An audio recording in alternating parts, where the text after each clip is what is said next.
We've been taught to think that what doesn't kill us makes us stronger. And I know that I had this in my mind when I was younger, my 20s and 30s, and I was traveling around the world collecting experiences, thinking that all of this was going to make me a stronger, kind of more successful person because I was putting myself to degrees of difficulty. And I don't think that's actually how it works now that I reflect on it all. Rather, I think for the most part, your strength is just physical. These biomechanics at the core and how healthy you are. And I'm going to explain how I came to that conclusion. I'm 48 now. I started life as this nerd on the border of Queens and Long Island. I lived in this town called Floral Park. And I was half Japanese. The town was mostly white, middle class, lower middle class. And I was a pretty smart kid, right? But I was nerdy and I looked nerdy. And my mother even dressed me nerdy. So I used to get picked on a lot. Every time, ever since I was like 6, 7 years old, I would have kids picking on me, making fun of me. And then as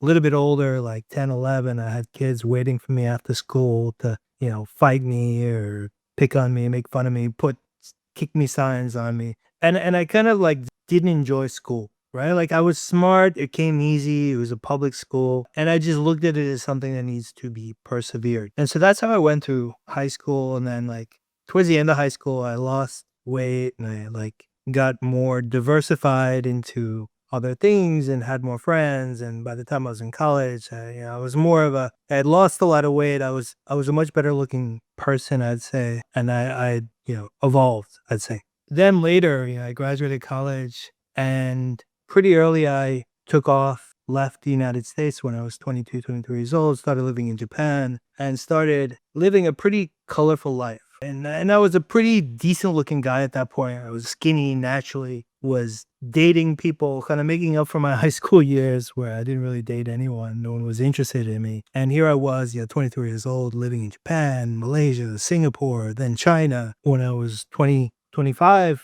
or 26, I went and I did an MBA in Spain and I lived in Barcelona on my own and spent a semester in France. And I had a girlfriend in Spain, was dating someone in France, was studying, seeing Europeans. Like I was becoming a very different person than this nerd I was in high school. And then like when I finished my MBA, before I went to work, I took this trip on my own that was completely unplanned. I just put a backpack on and I left Barcelona, just headed east and went through Southern Europe, went through all the Yugoslav countries, got into all kinds of adventures and made my way all the way to China, and had all kinds of difficulties, like I got jumped.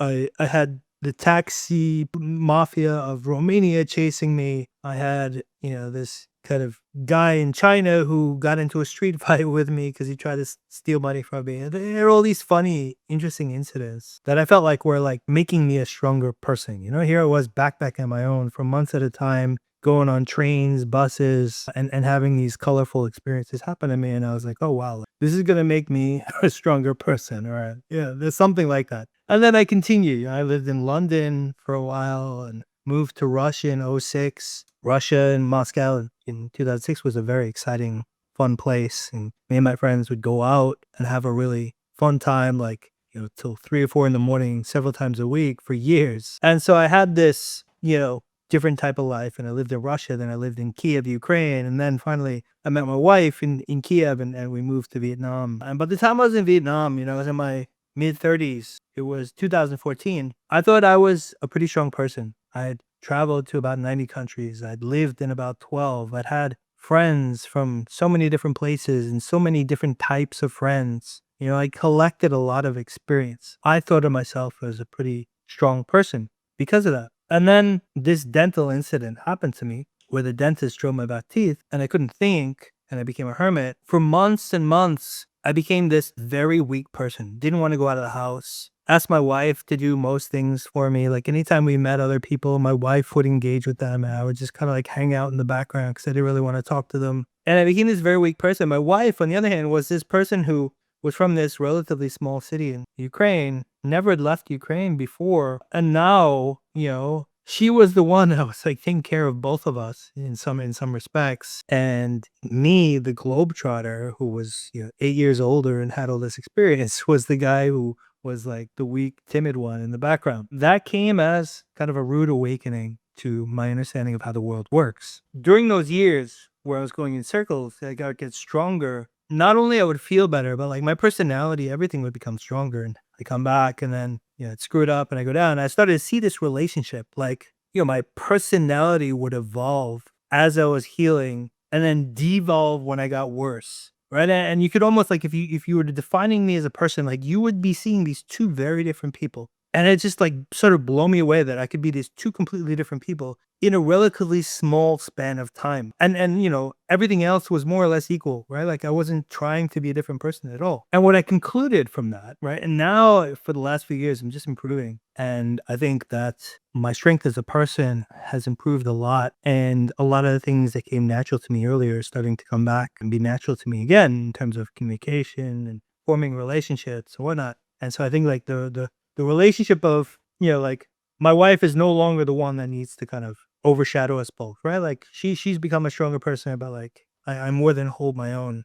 And I've seen how this has evolved. And what I've concluded that it's just physical. Right? Like like the most important criteria to how strong you are as a person is just this physical health stuff that for me is directly a function of these biomechanics. And I think the same is going to hold true for everyone. Like you're going to be able to take like the strongest people out there, right? Like maybe they fought in Afghanistan or Iraq and they saw and did horrible things. But if their biomechanics start dropping, I guarantee you they're going to become a very weak person, right? Maybe they, in the past they were a strong person, but like I would say that, what your past was when these biomechanics change, like it doesn't matter. Like you're still going to have this low neurological condition where you're going to be a relatively weak person. I no longer believe in this phrase, whatever, what doesn't kill us makes us stronger. I think it has very little to do with what makes us stronger. Like what makes us stronger is these biomechanics that get our brain and our entire body functioning correctly. And then strength just comes easy.